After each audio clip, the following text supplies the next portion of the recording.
I hereby call to order the council meeting of the City of Lloydminster for Monday, April 16, 2018 to order. This time we'll take a silent moment of personal reflection.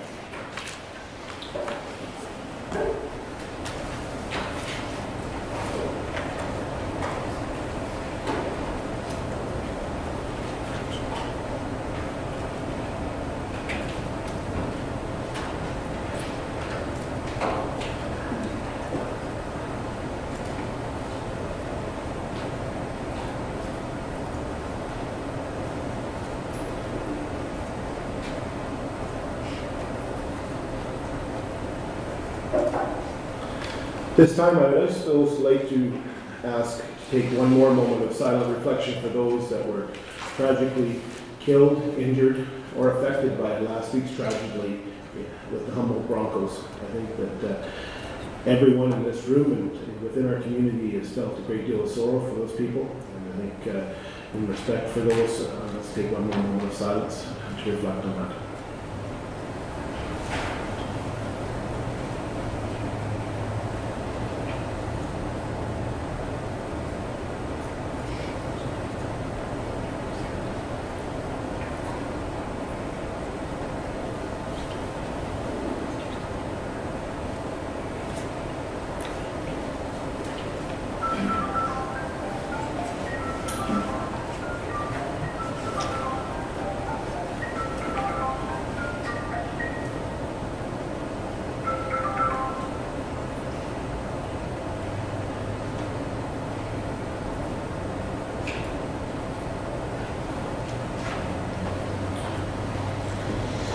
As a reminder to all members of council are obligated to declare a conflict of interest or a pecuniary interest as per section 133 of the Lloydminster Charter regarding any item on this agenda.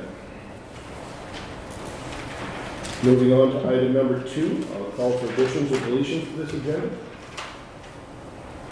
Not seeing any. I'll look to council for direction on the approval of this agenda. Councilor Monroe. That the agenda dated April 16, 2018 be approved. Seconder, Councilor Dorson. Any further discussion? Not seeing any, I'll call for the question. All in favor? Opposed? Carried. We're moving on to agenda item number 4, the approval of the minutes of the previous meeting. I'll look to council for recommendation. Councilor Fenton. That the council meetings dated March 26, 2018 be approved. Seconded, Councilor Monroe. Any further discussion or comments? Not seeing any, I'll call for the question. All in favor? Opposed? Carried. Moving on to agenda item number 5, businesses arising from the minutes. Is there any business arising from the minutes? Not seeing any, I will move to item number 6 and move to the podium for public presentations and acknowledgements.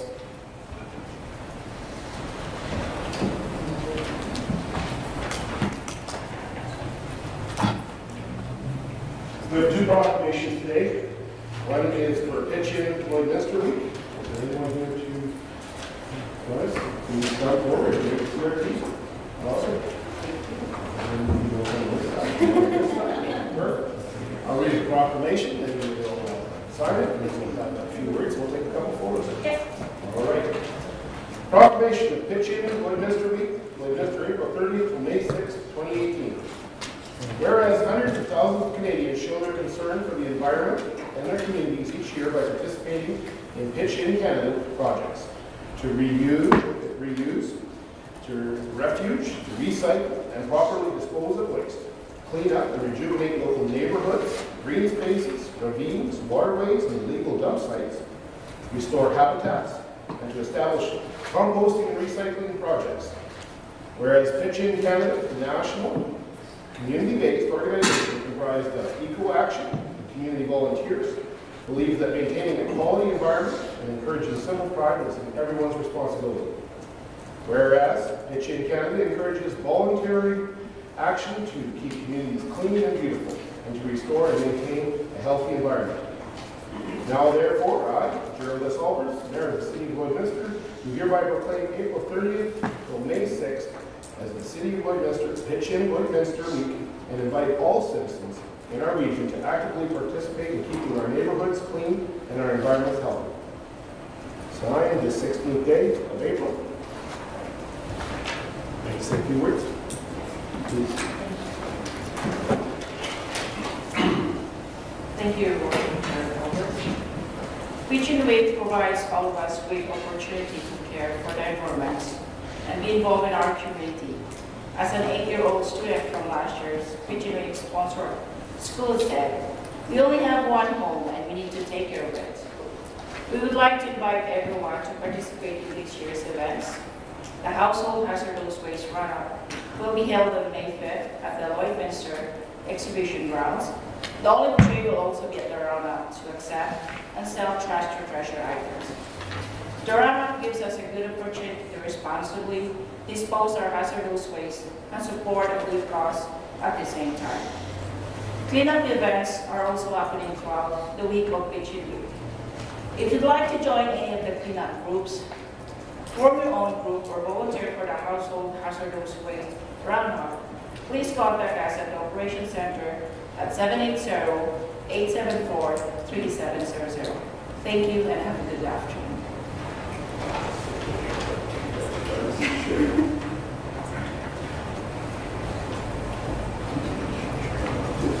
Sure.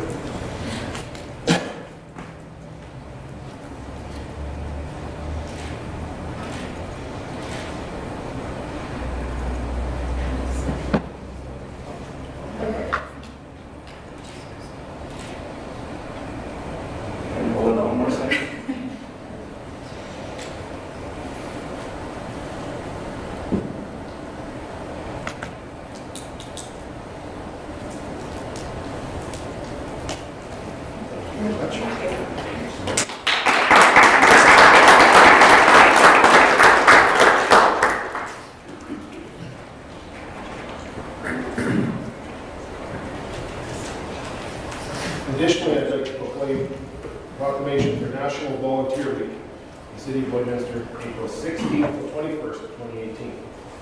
Whereas the City of Lloydminster's volunteers are young, old, families, workers, retirees, men and women of all ages and backgrounds.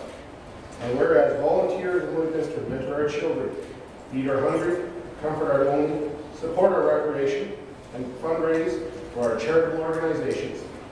And whereas the collective result of the work done by our city's volunteers is that the City of Lloydminster is a more desirable place to live. And therefore, I, Mayor Gerald Albers, do hereby proclaim April 16th through 21st as National Volunteer Week in the City of Lloydminster, and thank those volunteers in our community who share their time, energy, knowledge, and ability. And I believe we have some volunteers here. If they'd like to join me, I apologize, I didn't call them out sooner. We've got various groups represented today. Thank you so much for joining us.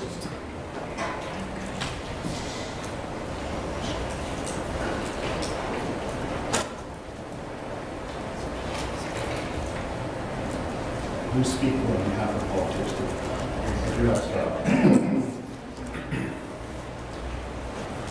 The City of Lloydminster would like to thank the many volunteers that work hard and diligently and give their time and their talents to make our community a better place for us all. Volunteerism is really about giving back to the community, but also yields tremendous positive benefits to the individual, including improved mental health, a safer, stronger community, and general positive well-being.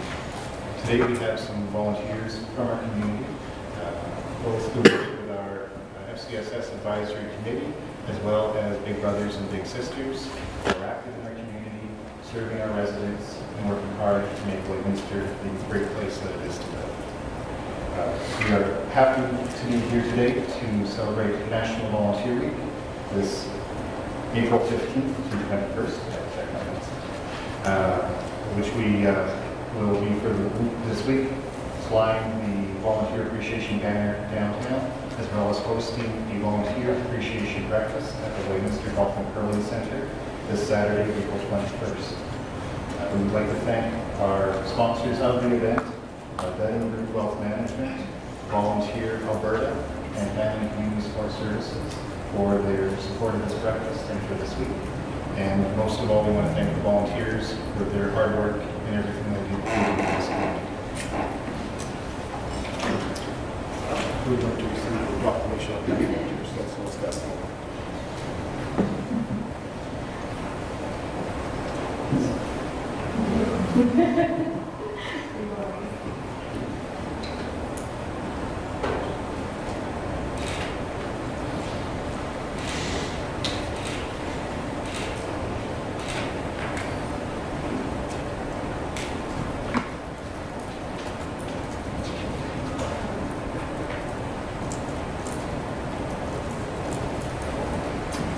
Thank you very much.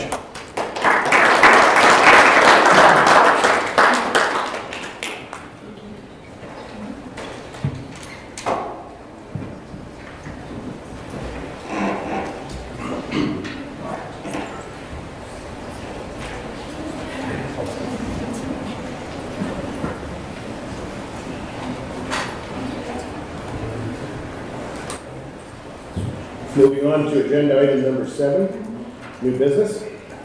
7.1, bylaws of the city manager. Good afternoon, Your Worship and Council. I'd like to call Scott Brady from Assessment and Taxation to handle this item.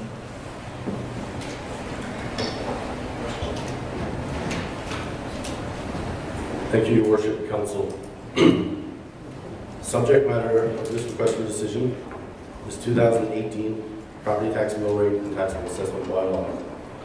Recommendation is the council grant bylaw number 13-2018, the property tax mill rate and taxable assessment bylaw first reading. The Assessment and Taxation Department has calculated the 2018 mill rates based on the new assessment roll. Council approval of the bylaw is required in order to begin the levy process to ensure 2018 tax notices are delivered to property owners in a timely manner. Council is required to annually pass property tax bylaw under sections 302, 319 of the ordinance of charter to set mill rates. These rates are calculated based on the required revenues determined during the budget process.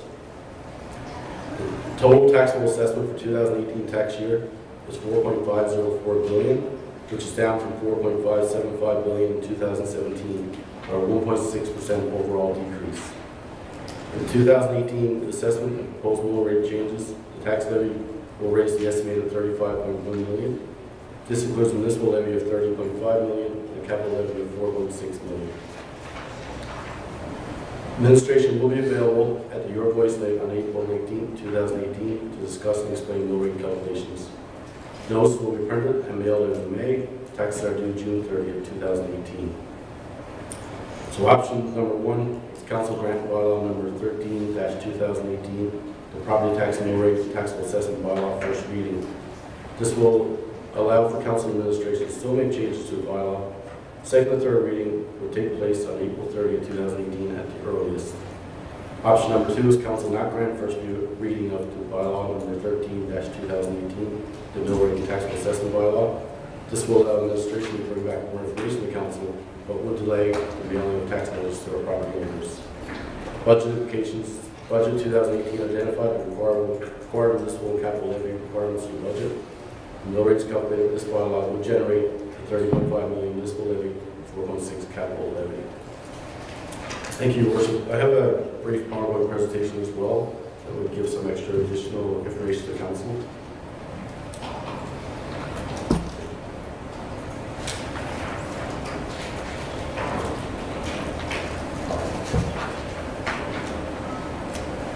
So this first slide is just some comparable municipalities throughout the city of Alberta, throughout the province of Alberta.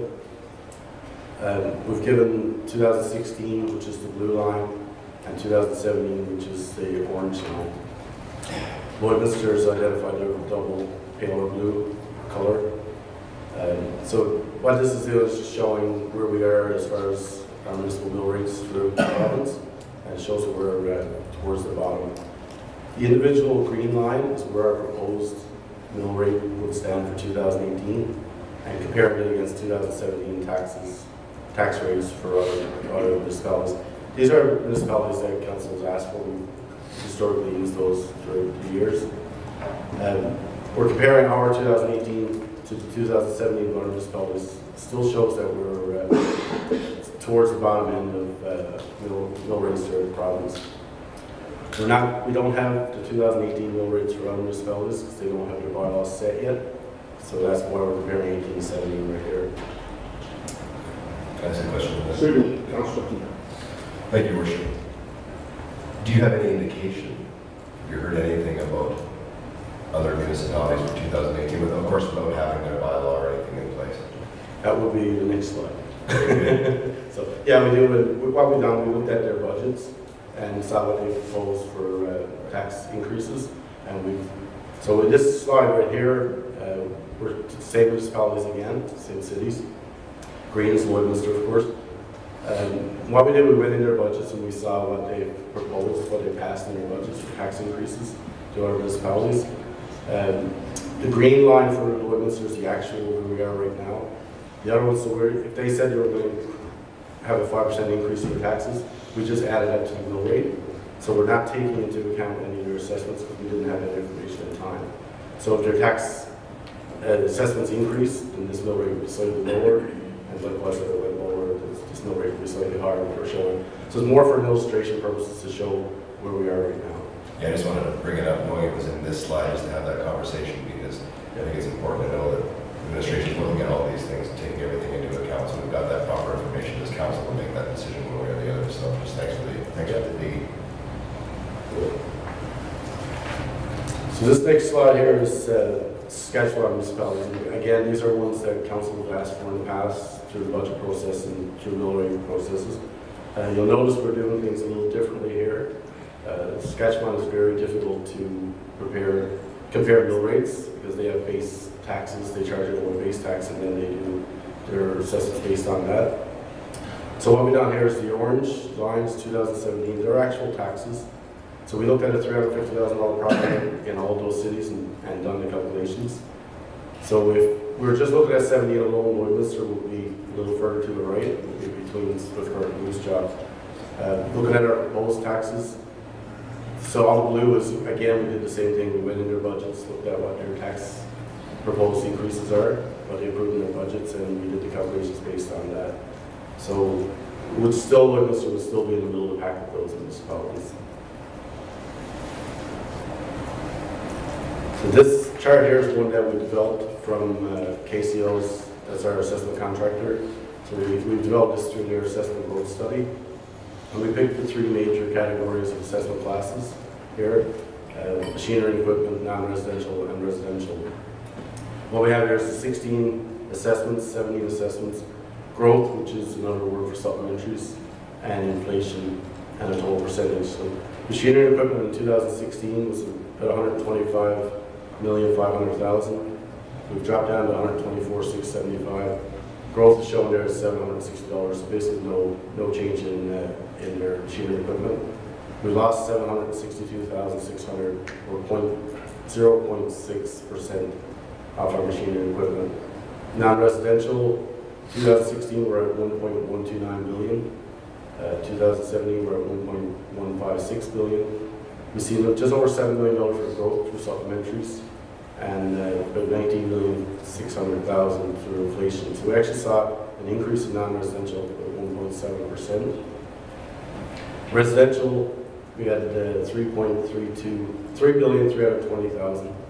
In 2017, we're down to $3,222,000,000.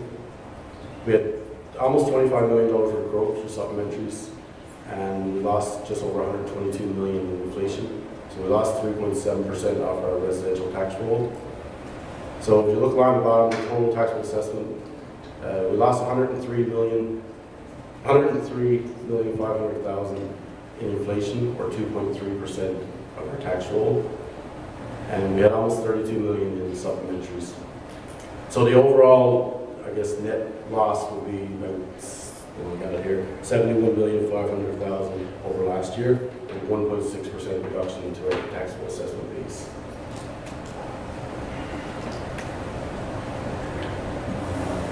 This slide here is talking about our education mill rates. So Alberta province, the province of Alberta has sent us their rates, and we've done our calculations for our local education rate. So for residential, we're at 2.7608, or a 2.5% decrease over last year's rate. 3.7556 for commercial, or 6.5% decrease. We've submitted those rates to the province of Saskatchewan, and we're currently waiting for an order of council from those from this province. May 1st is the deadline to get that, and from our conversations, though we were up against the deadline before we see it. So. This next slide is just to give an illustration of what portion of our tax bill goes where. So right now for 2018 under proposed rates, we will be at about 69% municipal and 31% will be education levies.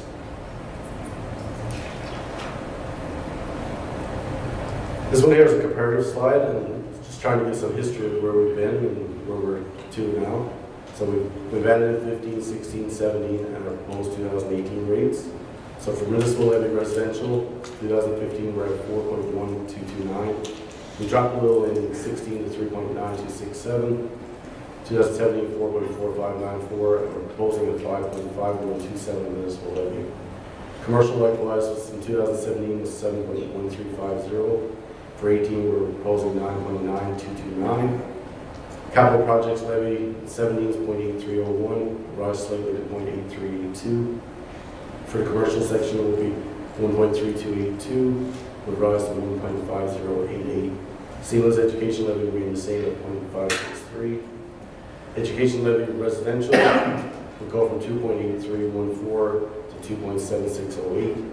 Education levy commercial will drop from 4.0185 to 3.7556.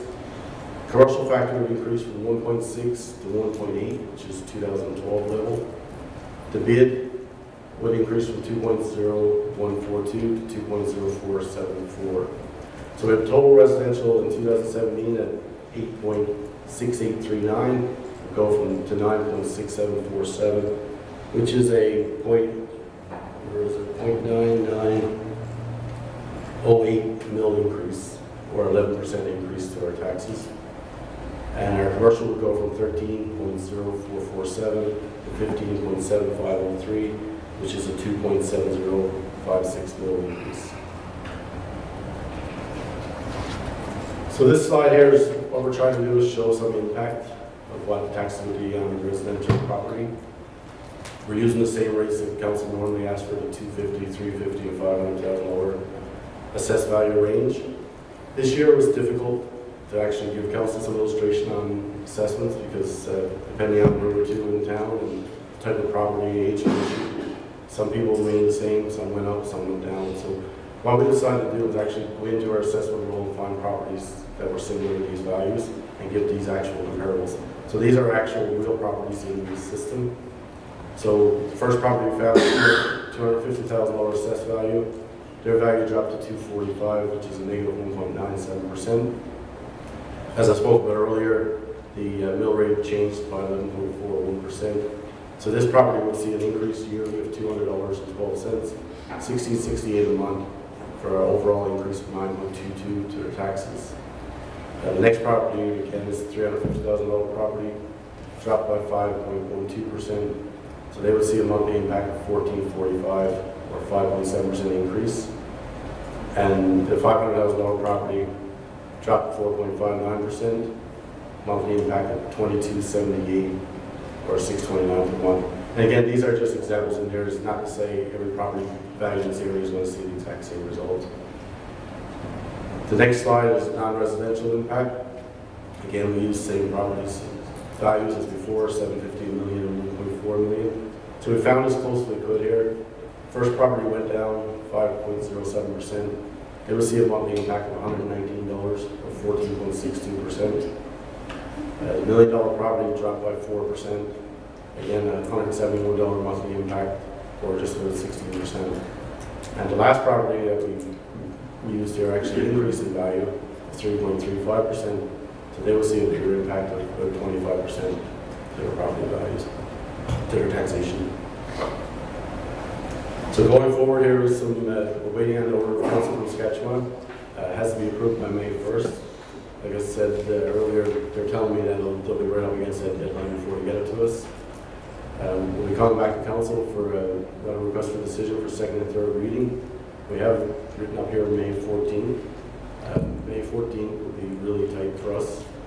We gotta have notice. Taxes are due for June 30th. which means we got to give at least 30 days notice to taxpayers, so we have to be mailed in by May 30th. Speaking from history, and people don't like that last minute. So we would meet legislative requirements by the 14th, but we will be not providing the level of customer service that I would like to choose to do. So if we can get it earlier council meeting, that would be perfect. And that's all I have, Your Worship. Is there any questions or comments? Council, for any questions? Councilor Thorson. Thank you, Your Worship. I'm just curious if when we received budgets from provincial governments and changes in funding, had those already been factored into these numbers that we prepared? Or is that something that's changed since approving the initial budget? Thank you for your question, Councilor Thorson. Glenn, do you want to speak later? From my understanding of the budgets, what came out were pretty similar to what we had budgeted for, so there wouldn't be any significant changes. Any changes that would occur, we would bring forward in the second and third reading, as well as there will be still possibly some assessment changes as well, because the assessor has another authority to be able to make corrections through the appeal process. So when we bring it forward for second and third reading, we have any of those adjustments made.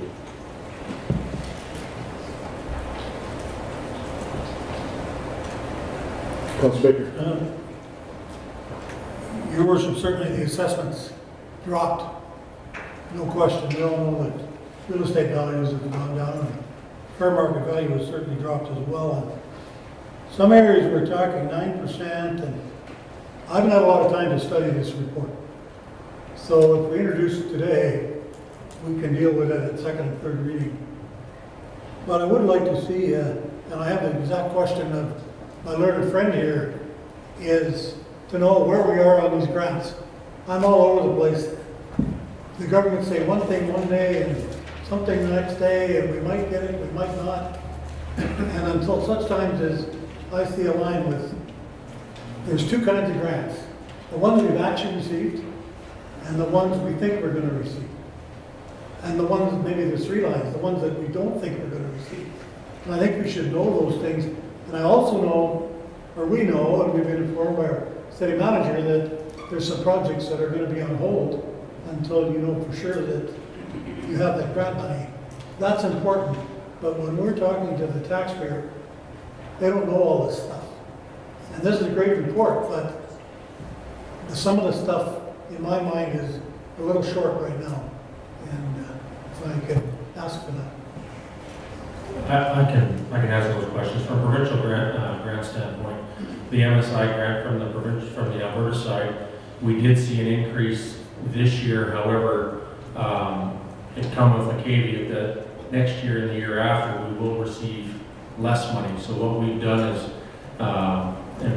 what we would propose or have proposed to council in this budget is maintain the level of funding that we've expected and take the additional increase and put it towards the 2019 budget so that we don't see as big a hit next year, so it doesn't impact the budget for this year. So the amount presented, as Scott said in the initial draft, is what we are planning on getting for this year, operational and capital. From the Saskatchewan side, we just received the numbers middle of last week, and I believe we're seeing about $140,000 increase from the 2017 numbers, so that's pretty small increase for what we're talking about. So that'll be attributed to a grant project or a capital project of some sort.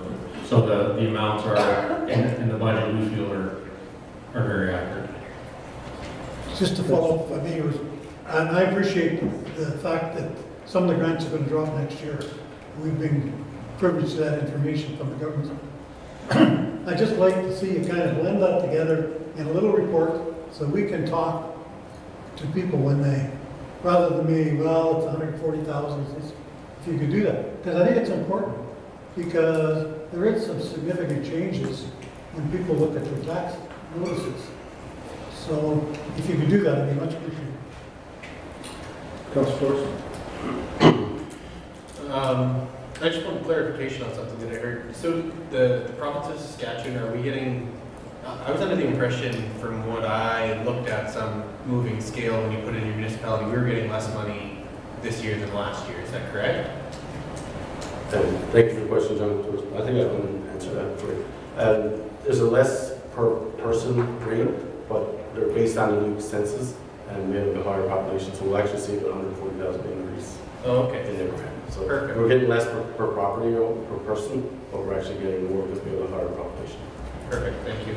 And we are going to see a little bit more through SAS Power, I believe, on the grants in lieu of taxes for one of the buildings in town, so there is a little bit of a, we came ahead just by that, just by the council.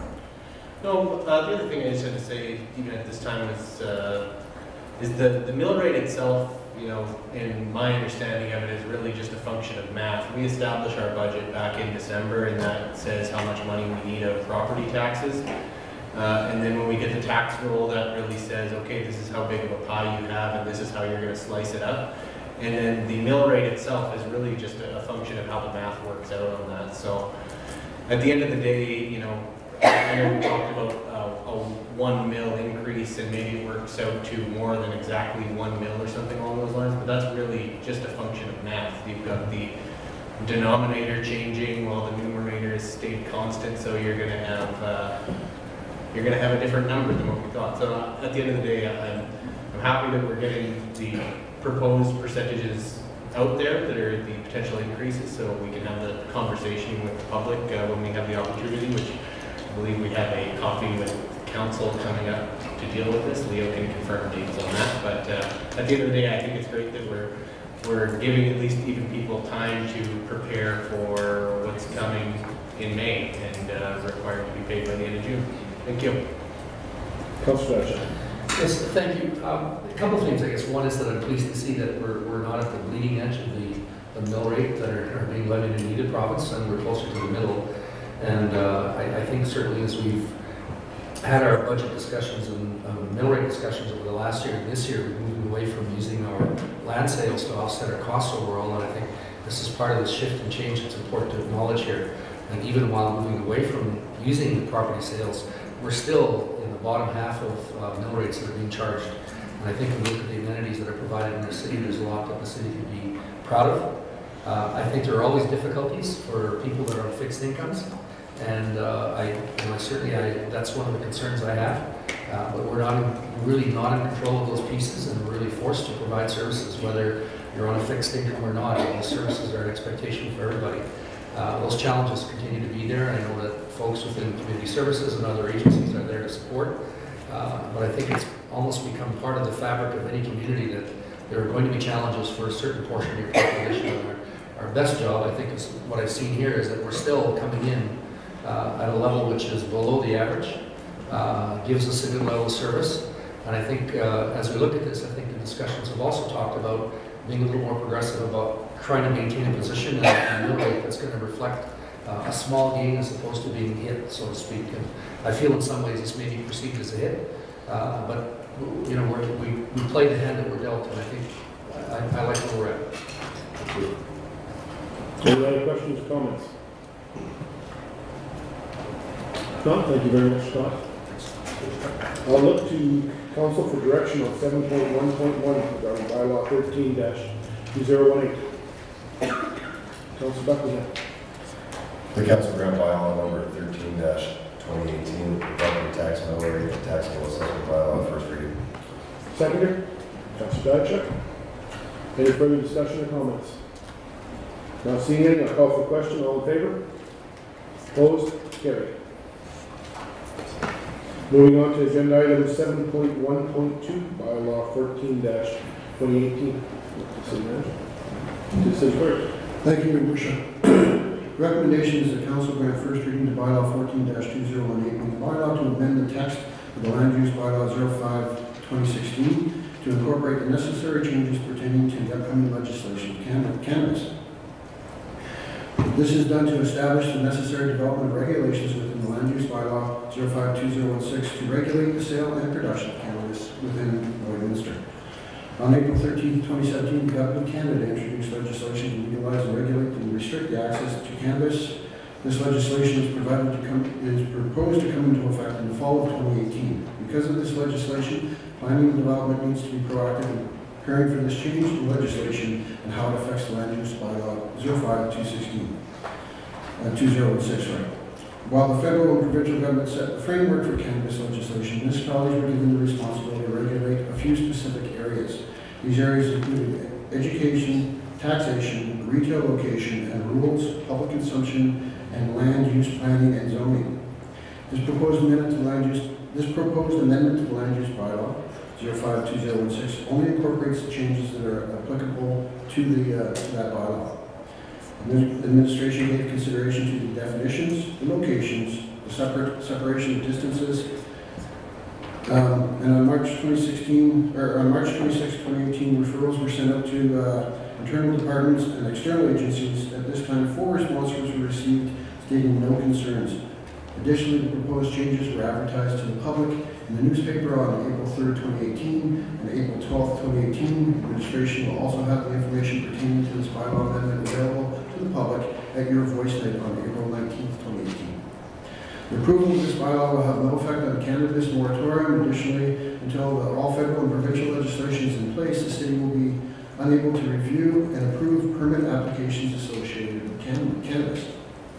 Council's options are that they grant first reading to bylaw 14-2018, being the bylaw to amend the text of land use bylaw 052016 to incorporate the necessary changes pertaining to the legalization of cannabis, and the council establish a public hearing to be held at City Hall Council Chambers during the regular council meeting on May 14, 2018 at 2 p.m. The council further requests information from the administration to bring the bylaw back to subsequent council meeting, or the council rejects the proposed bylaw. Prior to second and third reading, a legal review will be completed, and the administration is required to create and attach bylaw 14-2018 in order to amend the land use bylaw to incorporate the necessary changes pertaining to legalization of cannabis. We are prepared with some of the land use planners to answer any specific questions the council may have on this topic. Thank you, City Clerk.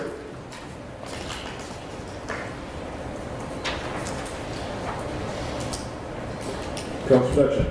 It's a question that, Your Worship, that came up in some discussions when I was in Red Deer, and I see there's a follow-up in the media with regards to Calgary, and they were stating that one of the biggest challenges they may have is with the growth of the marijuana plants or cannabis plants in the home residences. And so I'm wondering, and one of the things that they're suggesting in Calgary, and they acknowledge that back it up, one of the things they're talking about is licensing and permits for home grow operation, because you're allowed to grow up to 4 plants. They acknowledge the challenge of actually enforcing that being slim to none.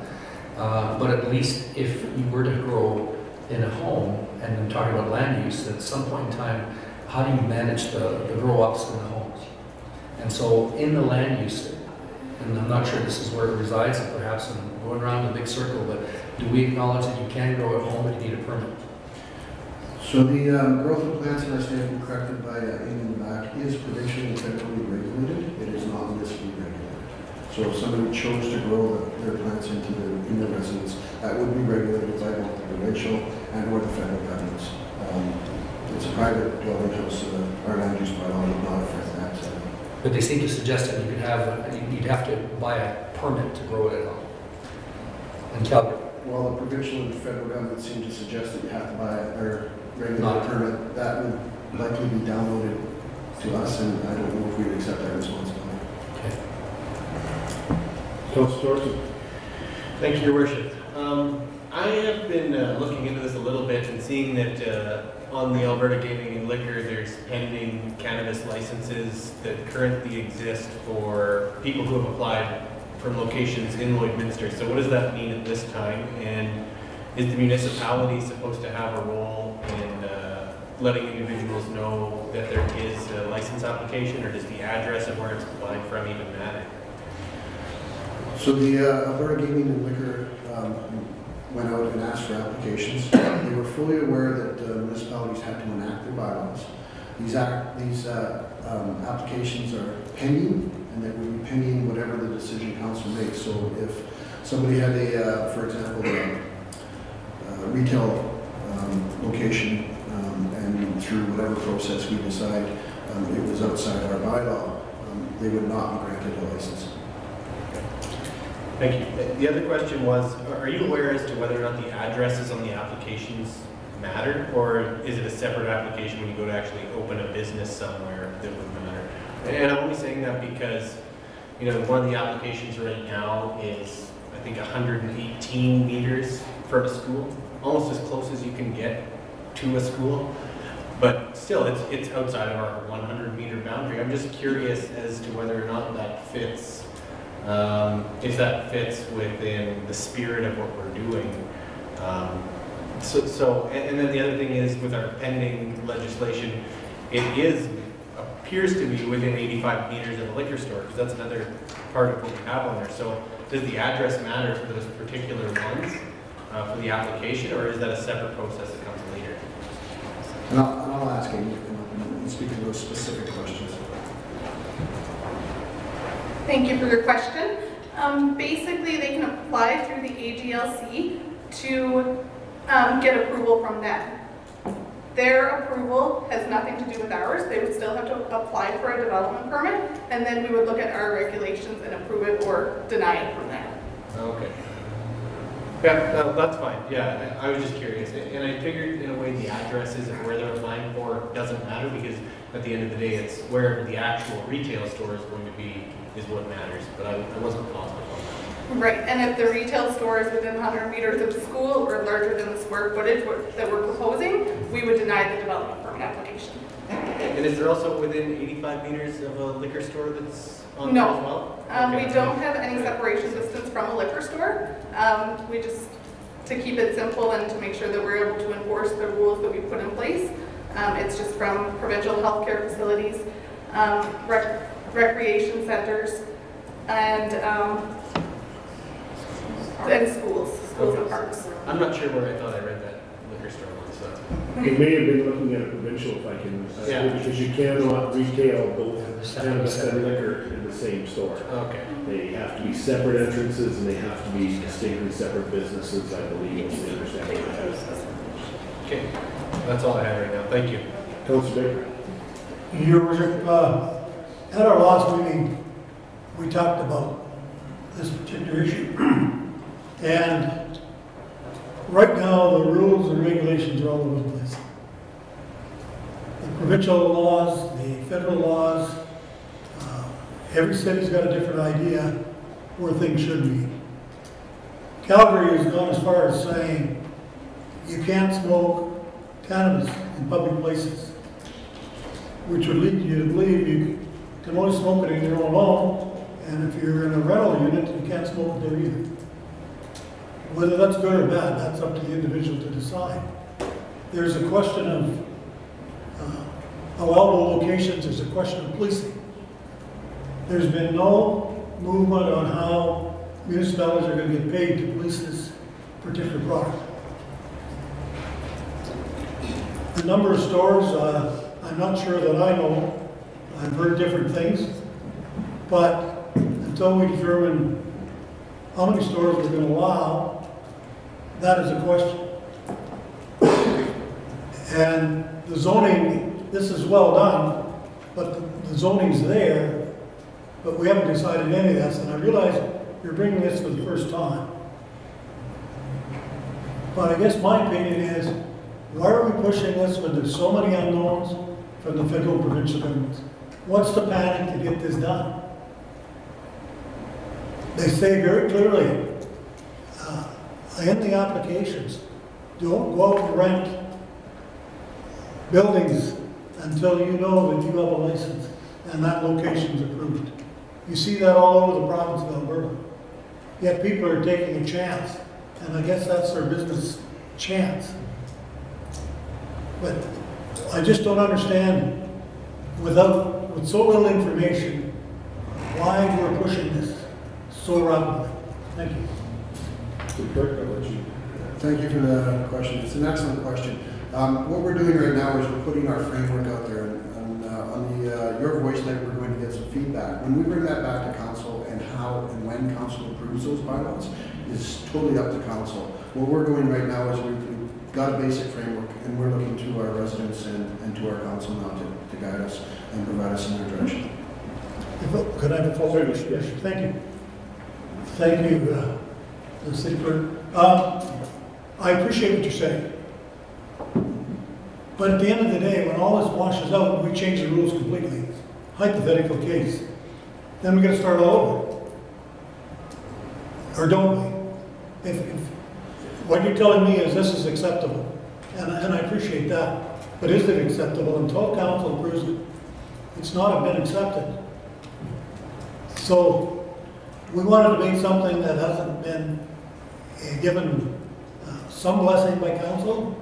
Is that what we want to do? Is that what we're headed? It just doesn't add up to me. What I think we're asking right now, council, is we've got a proposed bylaws, and we've got some other proposed bylaws that we're putting forward. And we're looking for council's guidance on those bylaws and what rules council would like to see in place. There is a starting point, and this would be the starting point. If I can add to that, Councilor Baker, I think we know the federal government has something that's in before the Senate that they have passed an act. It hasn't received royal assent, if the terminology is correct. So it's not actually law yet in Canada. We know what they intend to pass as a law in Canada. We have the information from the provincial government that says this is the guidelines. We know the age limits and things like that for 2 provinces. We know Saskatchewan's laid out that we will have a maximum of 2 stores. We know Alberta has no limit to the number of stores. And we don't have that ability to limit that number of stores. So there are some things there, some things I think that the fine tuning is going on because people are asking about application processes and understanding, as Amy mentioned, we could actually turn down a development application. Someone may get a license from the Alberta Liquor, Gaming and Cannabis Commission, I believe it is, but we may not allow them to sell in that particular location because they don't meet the bylaws. So there's a lot of stuff that's down. It's not in absolute concrete as you'd like to refer to it as, because until the Senate approves it and it goes back for royal assent, which I don't think anyone in this room can give us a date yet because Parliament hasn't even got that far, but we do know what the Act says. We do know what they're proposing, and it looks like there's not going to be any amendments from that perspective. So I think this is that first start, and if we go back to what we heard from the folks in Colorado last year during the Mid-South Mayors Conference, was if we don't start and set some groundwork, we can always relax it, as they use the terminology. But if we don't set that groundwork now, we may not get it perfect the first time, but we don't want to get in a position of grandfather anyone or anything. And I think that the best attempt that we're making right now is this is where we want to go, and this is the best information we have today. Let's see what the community has to say. Maybe the community wants it stronger, and I'm certainly prepared to accept that if that's what we hear from the community. But I think we need some basic groundwork, realizing that we cannot trump provincial law, nor can we trump federal law, but we are allowed to add certain things, be it setbacks and things like that. So I think this is where the intention is to start the process. And by all means, I hope we get it right the first time. It's something that we've tried very hard at this council, and I think administration's worked very hard at that, to be diligent that the information we've got, trying to balance this uniqueness between 2 provinces again, as we know, city on border. So I think that our intention is to try and bring something forward, because there's items talked about here that will need adjustment, because in a year, the policies of the federal government, I very much understand they're going to change, and it's going to be even more open. And other items, we're going to be back with doing this. This is far from being the final kick at the cat on cannabis, because as things evolve, we will need to evolve with it. I think that's where administration wants to give us some direction on this, saying we believe this is the best we know today. We may be back in 6 months and say we've got to adjust, but I think that from the information and the conversations, this is the best we can take to our residents and say this is what we know, this is what we believe is the best direction to go today. Will it change? It may be adjusted in 6 months or a year, 2 years. I'm not exactly sure. So I hope that answers your question. Well, it doesn't, because we still don't know. Today on the news, I don't know if you saw it this morning, the Prime Minister was on the news this morning. and he's talking about decriminalization of all illicit drugs. I don't know if that's a hoax, but his picture was on the computer this morning, on the CBC News. I read the same article. So, Decriminalizing all illicit drugs. Now, what does that mean? that I think. All we hear about how many kids are dying on the streets from illicit drugs, and God knows what's going on, and yet I don't get it. I'm sorry, I just don't get it. I don't have an answer for you, Councillor. I read the same thing, and I'm not sure either. I'm not asking anybody to answer that. That's why I think there's in essence adjustments to come with the cannabis legislation. They've indicated that already, but it's still not law yet until it is No, law. but I mean, there's talking now. Oh, yeah. That's why I'm saying we don't know where we're going. But anyway, I'll leave it at that. Thank you. Councillor Dyche. In Red Deer, at the Seniors Housing Conference that was at last week, cannabis consumption was one of the topics, in particular for complexes like Pioneer Lodge, Pioneer House, and the challenges and the blend between the medicinal cannabis as well as recreational use of cannabis, and then trying to find the zone and all of this in terms of how it was going to be dealt with. So there are a lot of challenges, and I think everybody recognizes that it's a work in progress. And us getting our first reading of the bylaw will allow someone else to read our bylaw, and everybody else's first reading will allow us to read theirs and have a chance to compare and move along. There's no race to a finish line on this. It's an industry that is changing rapidly. I spent about a half hour with an individual working with Shoppers Drug Mart, and I asked her questions specifically about this topic, and she said it's an industry where you will see the whole smoking piece gone, because it's too big of a barrier, because it's being intermingled with tobacco and smoking compliance. And it's going to be moved to a bottle where it'll have the THC content on it. You'll have your flavor, it'll be sold in the same way that, every other alcohol brand or whatever is being sold in the marketplace. Highly regulated, the specific contents are on there. But they're going to move to that format because you can monitor the content within it.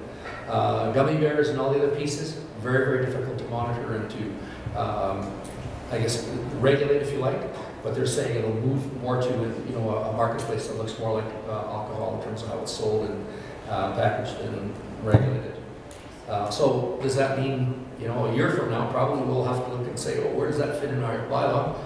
Because that element of it will change, and I think the regulations will change as well. There's that assumption already. But I think the given is that it's coming, and for us to wait to get it right the first time in the first reading that's an expectation that's too high for us, because we're not going to get it right in the first reading of the bylaw. And I think as we go through the second and third, that'll allow us to, have an opportunity to talk to the public. And by all accounts, again, there'll be other players in the game, Edmonton, Calgary, Saskatoon, Regina, that will have a chance to get their bylaws in order, and they're a little bigger and perhaps have a little more resources to put in play than we do, and they'll be able to learn from them. And I think, as we get closer to that time when it's we have the green light and it's legalized and ready to go. The reality is whether we have stores in Lloydminster or not, it's going to be available to our citizens. So, we have to come to grips with that too. The one comment was raised by a fellow who was a lawyer who was acting as the minder of the Robert's Rules of Order during the AGM. He sat as an advisor, and he wouldn't disclose which cannabis company. But he indicated many of the questions, like how do you know if you're impaired, how do you test, and so on and so forth. And all he said was that we are much closer today than we were a month ago or 6 months ago to have a device to be able to test and tell whether a person is in fact, has consumed it's in his or her blood. And he said it's very close. I'm not making the announcement, but he said we're much closer than people think and realize. So I expect within the next 2 to 3 months there'll be announcements of technology and stuff that will be available for I'm assuming our police force to be able to use as well. The cannabis industry is interested in us having that product more than probably anybody else. Because if they assist in having it ready and available, it takes away a potential barrier for them to become a legitimate part of our society and fabric. If it's not there, it makes it difficult to accept it. These guys are probably gung-ho providing money to make sure we can find devices to ensure that we can regulate the industry, because that makes them legitimate. And when it's legit, they can make money. If it's not perceived as legit, it's not going to work for them either. Any other comments or questions? Thank you, Amy. Thank you.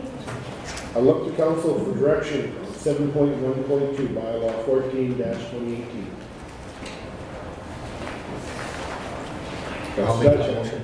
Looks like some reluctance here today.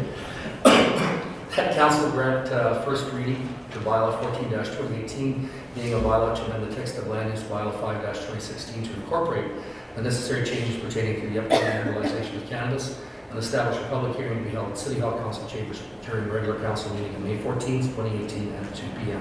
Seconded, Councilor Fagan. Any further questions before I call for the question? Not seeing any? All in favor? Opposed? No. I'm with you. Only to get it on the table. We get her on the table, Councilor. Carried. There's going to be many discussion, Councilor. Many discussion. Moving on to the agenda, 7.2, City Manager's Office. Anything to add? Not at this time. 7.3, the Office of the City Clerk. City Manager to the City Clerk. Thank you, Your Worship. The first item we have today is the Library Board appointment. And the recommendation is that Council approve the appointment of Stephen Howe to the Lloydminster Public Library for a 3-year term of April 2018 to April 2021. The Lloydminster Public Library Board has requested Council appoint a representative to the Library Board for a 3-year term. The Library Board is recommending Mr. Tao be appointed to their board for a 3-year term. Administration is currently in the process of reviewing the procedure and developing a policy on board appointments. Past practice has been for the city to appoint members to the Library Board, even though there is no legislative requirement to do so. The city will continue this process until the policy is in place. The options Council has is to appoint Mr. Tao or to request further information from administration. Thank you very much. Any questions? Councilor? I'd just like to make a motion. I think that's terrific. The council approved the appointment of Stephen Tao to the Lloydminster Public Library Board for a 3-year term of April 2018 to April 2021. Second, Councilor Carson. Just a second. I just have a comment. Oh, any comment? You seconded it? Yeah, I'm seconding. Okay, and now you comment, sir. No, I just want to say that there's still more opportunity. If there's anyone out there in the public who is interested in being on the library board, feel free to contact Executive Manager Stang. It would be great if we could get some more members because it's always good to get some new faces in there. That's all right. Yeah, thanks for taking the time. Okay, no problem. Thank you. Councilor, you'll have to abstain from voting. Yeah, that's fine. Sorry. Okay. Any further questions or comments? Not seeing any, I'll call for the question. All in favor? Opposed? Carried. Moving to 7.3.2, policy repeal. Back to City Clerk, please. Thank you, Your Worship. This item is an administrative item. The Council repeal the following policies: 08-2015, purchasing and procurement policy, and FA 0107-21200, the electronic media policy. The two policies have been replaced and no longer needed. The 08-2015 purchasing and procurement policy has been replaced by the new procurement and purchasing policy 134-01. It was approved by Council on March 26, 2018.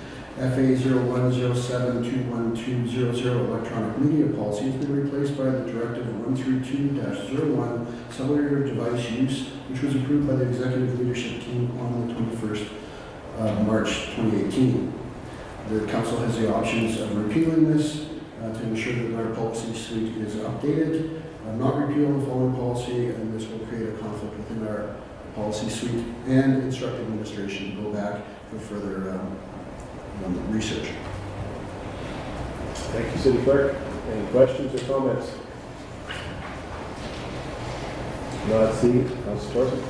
Thank you, Richard. My only question is there any significant changes going from the electronic media policy to the cellular device directive?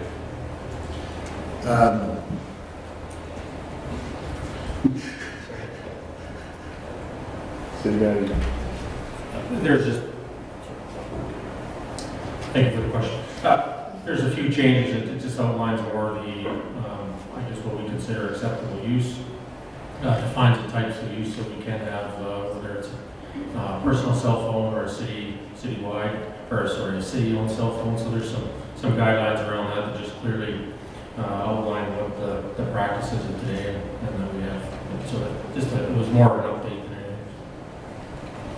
Okay. That's it, thanks. Okay, any other questions?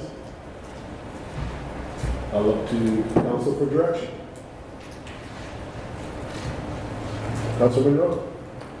The council will repeal the following policy: 008-2015, purchasing procurement policy, FA-01-07-21200, electronic media policy. Seconder. Councilor Craigman. Any further discussion or comments? Not seeing anything, I'll call for the question. All in favor? Opposed? Carried. Moving on to 7.3.3 to the city clerk, the city manager. Thank you, Your Worship. This subject is the Downtown Business Improvement District dissolution. And the recommendation is the council repeal bylaw 31-89 and bylaw 41-2013 to formally dissolve the Downtown Business Improvement District and instruct administration to establish a terms of reference for a downtown area revitalization plan advisory committee. The board of the downtown Lloydminster has been responsible for managing the Downtown Business Improvement District and has recently passed a motion to dissolve at their annual general meeting on March 28, 2018. Administration is seeking council's direction for the Downtown Business Improvement District. Following the direction from council, administration will return to council at a future date and identify specific processes.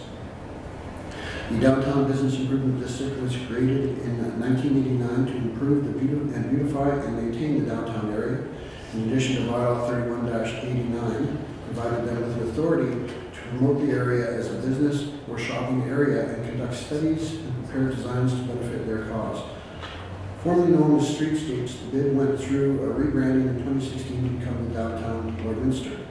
Council's options are: the council repeal bylaw 31-189 and bylaw 41-2013, and I apologize, that should be bylaw 31-1989 and 41-203 to formally dissolve the Downtown Business Improvement District and instruct administration to establish terms of reference for Downtown Area Revitalization Plan, the DART, Advisory Committee. The city would need to establish an advisory committee, and the downtown property and business owners would have the opportunity to provide input on the development of the DART. Council could appoint a new bid management for the existing Downtown Business Improvement District. Administration would need to organize an annual general meeting of the bid to nominate new board members, or administration can take the necessary changes to manage the bid internally. And the council repeal bylaw 31-89 and bylaw 41-2013 to formally dissolve the Downtown Business Improvement District, and the DART would continue as currently planned, and the downtown would receive the same levels of input as the rest of the city. Government syndications, depending on the direction of council, there may be a need to amend bylaws. And if the bid is dissolved, their assets and liabilities would become the responsibility of the city. Thank you, City Clerk. Questions or comments?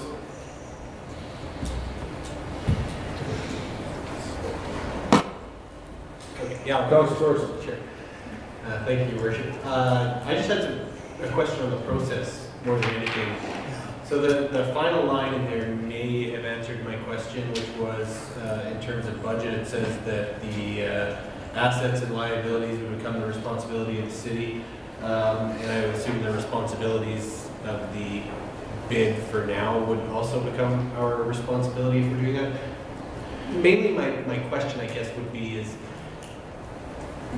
my understanding of this was, when I heard about it, is that the city would be kind of expected to run the bid for the remainder of this year and then dissolve it at the end of the year, like December 31st, or is this, if we get rid of the bylaw now, can you still take the business improvement levy? And can you still continue in the same kind of operation as you are through the remainder of the year if you dissolve the bylaw that establishes that you can actually take that? So, through the city manager to the executive director, executive manager, Stain? Yeah, thank you, Your Worship, Council.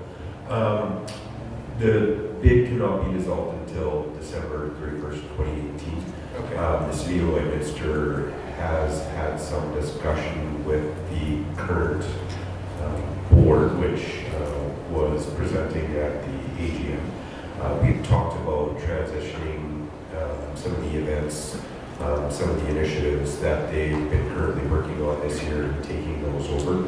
They currently have a contract with an administration group to provide their administration for the bid currently. We would be in a process over the next month or so to transition that over to city's resources. So there would, this year essentially is a transition year.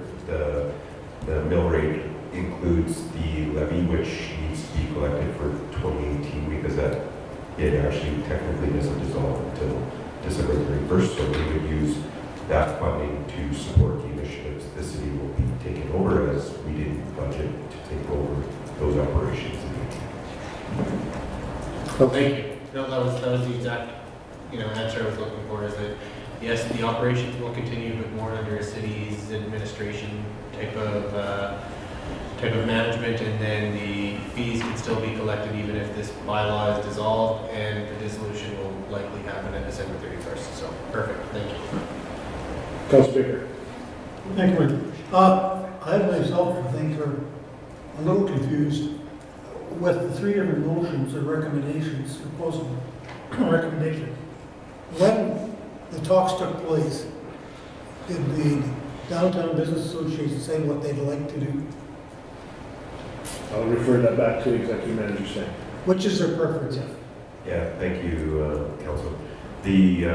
When we've had conversations with the bid, they would like to be a part of our downtown area redevelopment plan and have asked that there could be an advisory committee formed that they would have opportunity to put their name in to be a part of. So their recommendation is to dissolve and have an advisory committee for the downtown area redevelopment plan established. Option one is the one that I understood being in the meeting. Councilor Monroe was there as well, and members of the administration, and that was the direction. I felt that that's where the committee and the members of BID that were there expressed their vote, were fully supportive of option number one. Good, yeah, thank you. Any other questions or comments? Yeah, I'm more confused now because I'm trying to distinguish the difference between them having an opportunity to provide input versus actually being the advisory committee. And there's a distinction between those, and yet I guess the piece for me is, as I'm looking at this, has any thought been given from our perspective around who should sit on the advisory committee? And I guess I'd want to have them to have the opportunity to sit on it, but not be exclusively the members of that committee. So that's the only piece that I want to ensure. Yeah, no, and we recognize that there'd be input for the downtown area redevelopment plan from the entire committee. I think there's a distinct group in a downtown that will need to be a part of the process. Will need to be part of the advocation for projects as we move forward. They will need to have buy-in to what we're planning to do with the area redevelopment plan, and the advisory committee for the downtown businesses would essentially be that input into the DART process. There would be other stakeholders, obviously residents, council, other businesses in the community would have the opportunity to provide input into that process as well. Certainly, that makes good sense. I mean, certainly, I wouldn't mind even seeing some seniors and senior representatives be involved in this process as well, but that's jumping ahead several steps. So.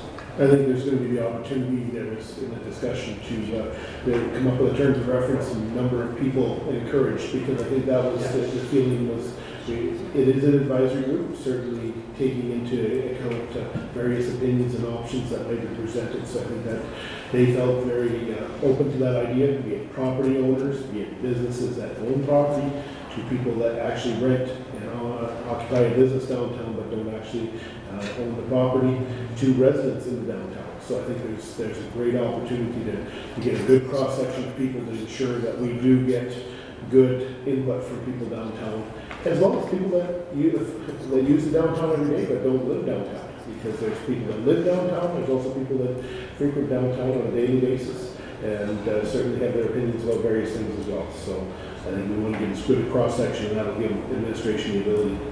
Executive Manager. Yeah, just to add some clarity, I just pulled up the RFP, so this is out for bid right now.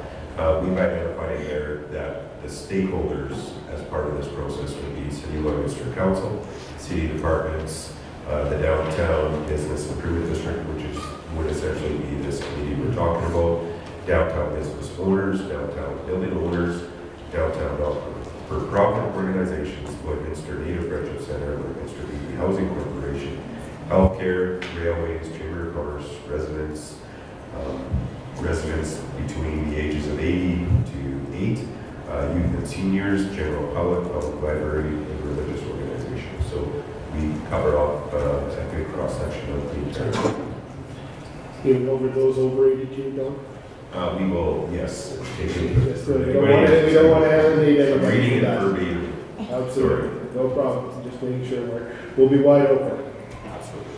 Councillor. And so then the RBA, I believe they're finished in the next month or so? Is that be correct? The RBA officially or had indicated to the bid that they were going to be completed or had given their notice to be done at the end of April. There has been conversations with administration, city administration, RBA administration, and the downtown curb bid board, and they have agreed to extend that slightly to help us in this transition period. So they are there for us to lean on as we transition this back into our. So we've got Street Fest that's coming up at the end of June. Yes. And so is the city administration looking at that, or is that back to the RBA again? Yeah, thank you, Councillor. We will have a joint effort where it will be the current board members, the RBA administration, and the city resources will all come together to make sure that event goes on without hitch. Any other questions? So as I look at the motion, do we want to capture option 1 or somehow in it more than as is written? What do you mean? Well, if you look at the motion, I'm not sure it captures option 1 with them being involved and the bid folks being involved in the planning committee. Establish terms of reference for downtown area revitalization plan advisory committee. Yes, so we're actually creating a committee outside the government. Gotcha, but that committee doesn't necessarily at this point, the way it's written, suggest that the former bid will be involved in it. Well, I think that's through the terms of reference that's coming. That will be in the terms of reference. So I think this is the overarching. The terms of reference will be brought forward by administration, and certainly ensuring that we capture what the intention of the bid, because that's really what we've done is between administration and myself, Councilor Monroe, when we were there, we kind of captured what we heard from the bid as they dissolved and the direction that was given.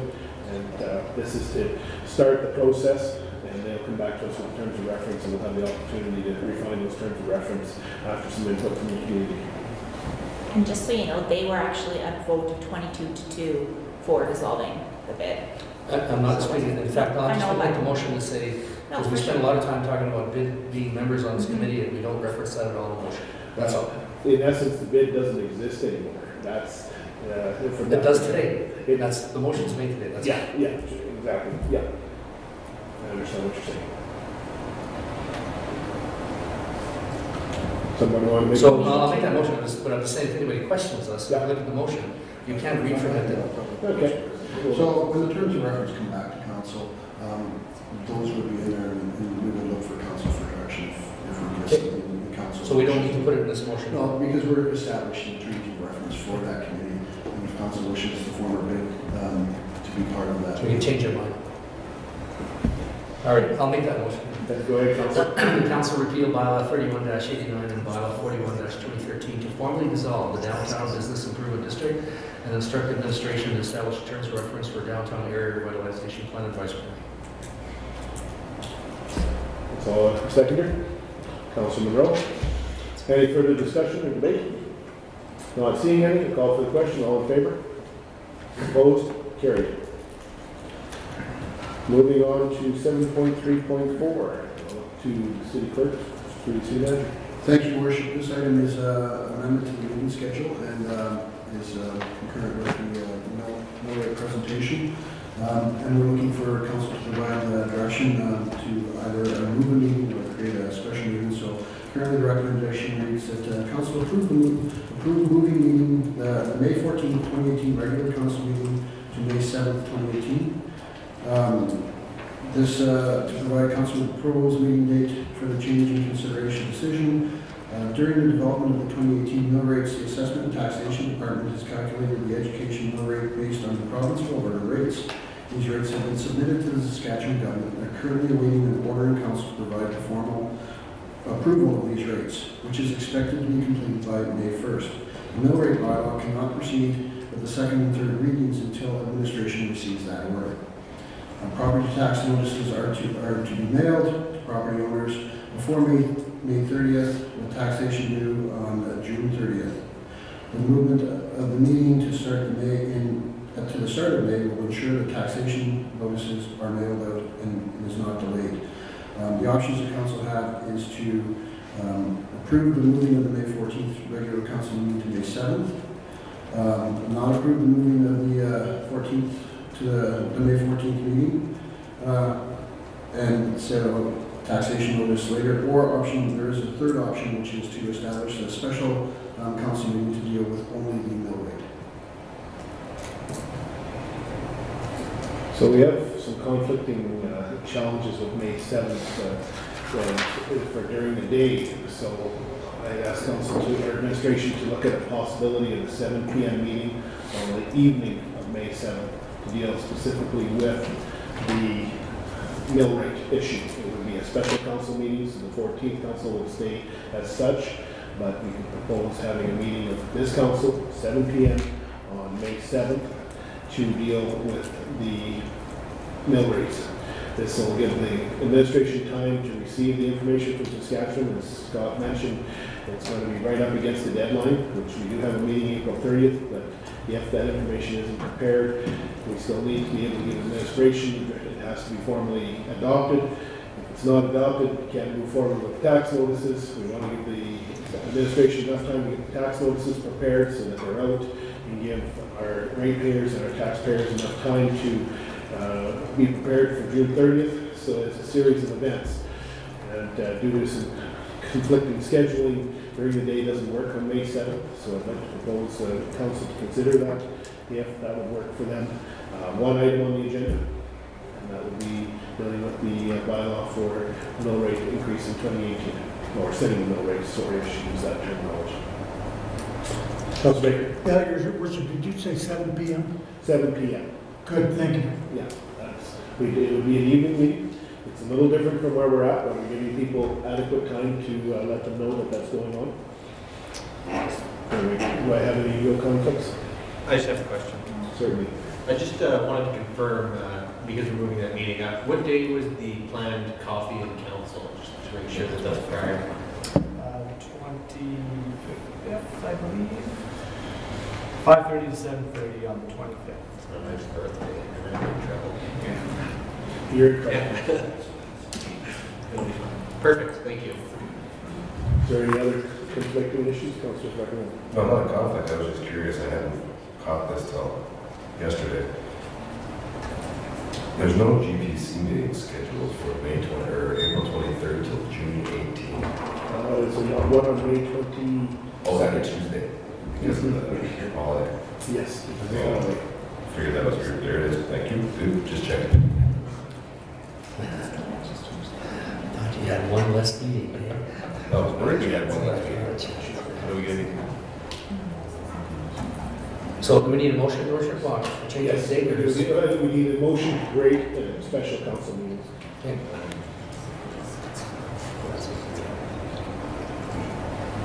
If council would like, because you're doing it so far ahead, you can also do, recommend that council add a regular council meeting on May 7th, 2018 at 7 p.m. to be held in City Hall Council Chambers to discuss bylaw 14-208, the mill rate.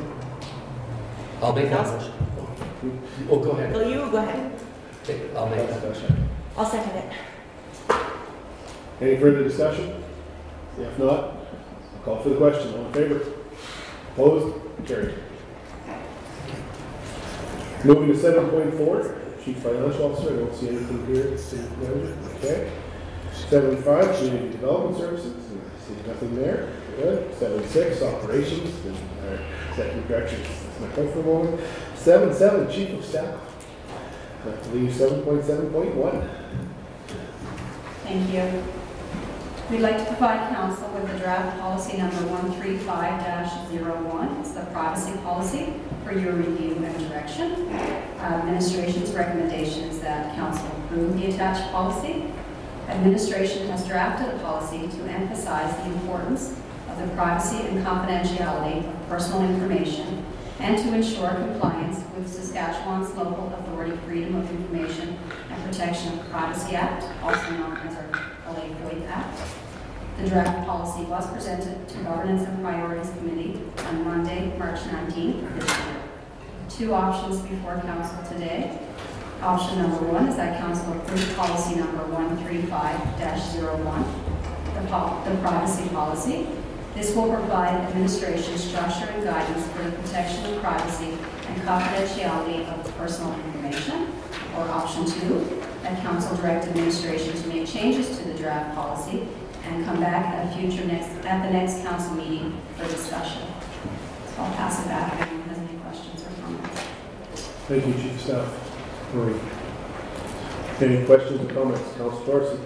Thank you, Worship. I'm going to ask the same question I asked last time we heard about this because I actually forget the answer. Sorry about that. But I know you said that this goes over and above LA FOIP, and in what way, again, does it go above LA FOIP? It takes the basics of LA FOIP and then we emphasize and we add some more content to our privacy policy. A lot of it relates to our internal employee relations operations and how personal confidential information, what's considered confidential information that might not necessarily be considered under LA FOIP, but to ensure to all of our employees that any information that management would have as per their role and stuff is covered and kept confidential. So it gives us a document to go back to all of our employees and state that this is, these situations or this type of information, although not necessarily under LA FOIP, we as an employer want for our employees to consider that confidential and private information. Perfect. Thank you. Yeah. Overall, then it's always great to have, set an even higher standard. Exactly. And adhere to it. So that's great. Thank you.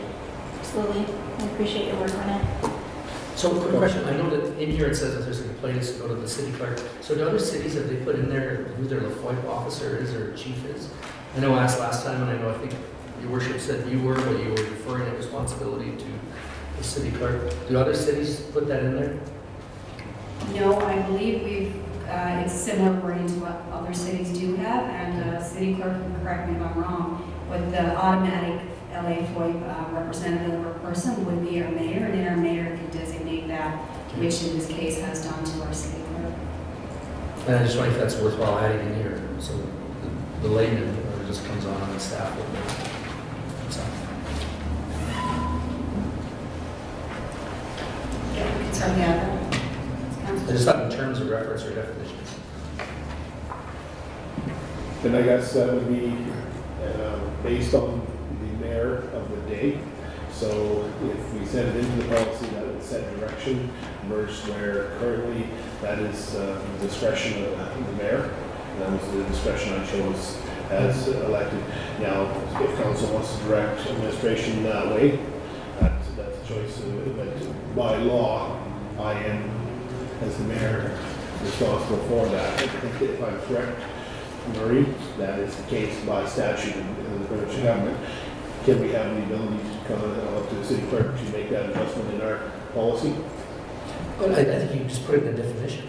It's the LA FOIP officer, it's automatic by law or statute is the mayor who has the authority to designate anybody in the organization.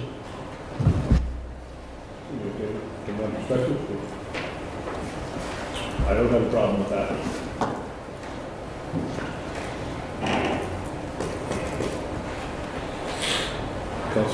I was just curious how long the employee information is actually kept in our system. That's once they leave the city. We have, and legislative services is just undergoing information retention policy. I think I've got that close. But that's something that will fall underneath legislative services, and that's one of the things that will be addressed. Right now, we don't have anything in place at a certain time. We have boxes of files, and we haven't destroyed anything related to personnel items. So that is one of the items that will be covered underneath the new policy going forward to council in the future.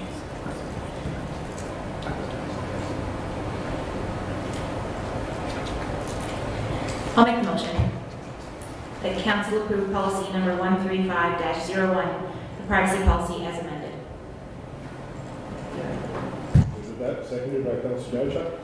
Any further discussion or comments? Not seeing any, I'll call for the question. All in favor? Opposed? Carried. Thank you. Thank you. Moving on to item number 8, correspondence information items. I'll just see quick right there. Number 9, Mayor and Council reports. I don't have an actual report attached to council meeting. I had the opportunity to visit, step away from City Hall, and on a personal matter, but I also had the opportunity to meet with the Mayor of Nunavut, and have an appreciation of the challenges our northern communities have dealing as a capital city, as it's referred to, because it's the head of the territory. But it was most unique to experience no water and sewer underground. Everything is above ground. It's trucked in and trucked out, which resulted in some challenges, as well as working with a territorial and a federal government. It's made me feel right at home being a border city. We related to some of the difficulties we have dealing with the various upper levels of government. I also had the opportunity to meet an MLA from the Nunavut area, or Nunavut territory, and discuss some of the issues that they experience as a territory versus a province. So it was very interesting sharing some of the comparisons and differences that exist today.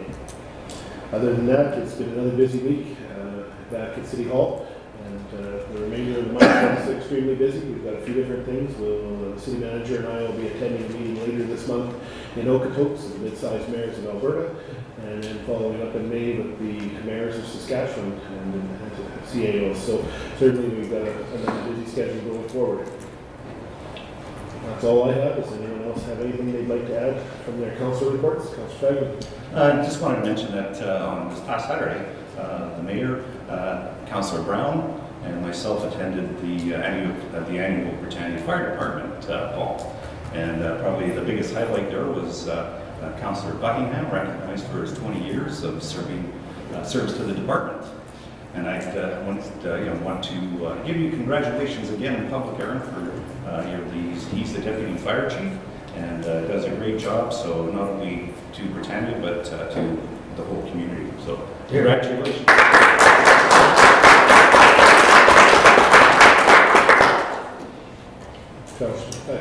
I attended a senior housing conference that was sponsored by the Alberta government in Red Deer for a couple of days last week, and it was enlightening, and the definition of senior has changed, and there's hope for me as we grow older, and many people in the room there were talking about being 65 to 70 and 75 and serving roles in the community that are critical in terms of leadership, as well as just administrative roles that are there. Some of the other pieces, though, I think that were interesting are the challenges. The cannabis discussion was referenced earlier is a challenge. The amount of beds available for seniors in senior housing, the imminent challenge coming up, and I think it was a number, and I wish I could remember the actual date, but it was something like 2020 or it might be 2025, and 2 billion people will be 80 years old and older by that particular time. And so the challenges that will come from housing and seniors and care will be phenomenal in terms of not only where we live here in our city, but worldwide. There's a lot of creative ideas out there in terms of looking at senior living and what it should look like, and it was a bit of discussion around Belgium, which has, when they build a new school, build at the other end of it a senior complex. So there's this transfer of age and old and opportunity for both to interact on an ongoing active basis to sort of keep both groups going on. The other part for me, certainly, as I thought about it, is one of the biggest challenges for seniors as they get older is agility. And as I walk around Bud Miller Park and see the condition of some of our paths, I really feel that that's an area we really need to tend to, because there are a lot of cracks, and as you grow older, your ability to stay agile on an even keel, so to speak, is a bit of a challenge. And we know what happens when seniors fall. Often we see hips and other damage, which can be life-ending. So I think there's some things, even with regards to downtown area plan and looking at what it means for seniors to keep them active in our communities. But that whole conference really opened my eyes to my future. I hope to live to be a really old person and continue to get around and do things in the city, but it's certainly rewarding, and it was a great opportunity to sort of sink my teeth into all the discussions, all the challenges, and make connections across the province. So I appreciate the opportunity to represent City Council on that. Thank you, Councillor. Councillor Monroe, and Yes. Councillor Thompson. I just had the honor to speak at the organized night for the Humboldt Broncos last Sunday. And it was just amazing how quickly our community came together to show their support. And our employees from the City of Lloydminster, as well as members of the community, to organize the event on such short notice was very astounding and made me definitely proud to be from our community. So just wanted to make note of that. Councillor. Thank you, Your Worship. I just want to say that this Saturday, April 21st, at the Synergy Center from 9 a.m. to 3 p.m., as well as the following Saturday, April 28th, we're continuing with our community volunteer income tax program. So far, Kay Howard and her team of volunteers from Lakeland students and professional accountants like myself, as well as some from Synergy and Lakeland, have gotten together, and we've already done over 450 returns, which I calculate that as about $100 per pop normally if you were to go to somewhere like H&R Block, so that's like raising $45,000, as well as we'd probably be in the hundreds of thousands when you look at the amount of access for programs and funds that these individuals are getting. So I'm incredibly proud of what we've done so far, but I really want to get that number up to 600. So if you know anyone who is a newcomer or has a modest income or is a senior who can access this program, we would love to do their taxes for them. Thank you. Thank you, Councillor. One last thing, and I know there were three of us, at least at the gala on Friday night, sponsored by Lakeland College president, and it's a gala organized to fundraise for students and tuition. And I think the number was 1 in 6, and I stand to be corrected. It's not 1 in 4. I think it's 1 in 6 students who see funding as a barrier to attending post-secondary university or post-secondary education. And certainly the fundraising that went on that evening goes a long way in terms of providing scholarships and support for a number of students to attend college, Lakeland College, Meade, Vermilion, or Lloydminster. And I think the college is a wonderful piece of our fabric in our community. We're one of a few communities where you can go from pre-K all the way up to a diploma or degree or trade certification at the other end of your sort of life education plan. And I think it's just great to see the support we have in the community and the benefits that we really should be taken advantage of as much as possible in terms of having that kind of institution within our community. Last one, go ahead, Councillor. Thank you, Worship. Just to reiterate, I'm sure you've heard on the news, but the Kinsman Club and Cadet Club of Lloydminster, well, the Kinsman Club is celebrating its 90th anniversary this Saturday on the 21st. It's the fourth oldest, I believe, Kinsman Club in Canada. And over the years, there's been thousands of people go through Kin. And our city, if you know the history of it, we're involved in many, many projects in the city over the years. Swimming pools and multipliers, and you name it. They've been at providing service for people for 90 years. And if you are interested, there are tickets available. It's at the Stockade Convention Center. They're $45 a couple, or pardon me, $45 each. It's supper, cocktails at 5:30, dinner at 6:30, and an evening of social and dancing and what have you, if you care to go. So if you want a ticket, let me know. And it's pretty, 90 years is a great achievement in the year of volunteers as far as I'm concerned. It's great. So, and I had one other thing. I was a little disappointed in our mayor that he didn't go north in January. He had really found out what it's all about. So next time, Your Worship.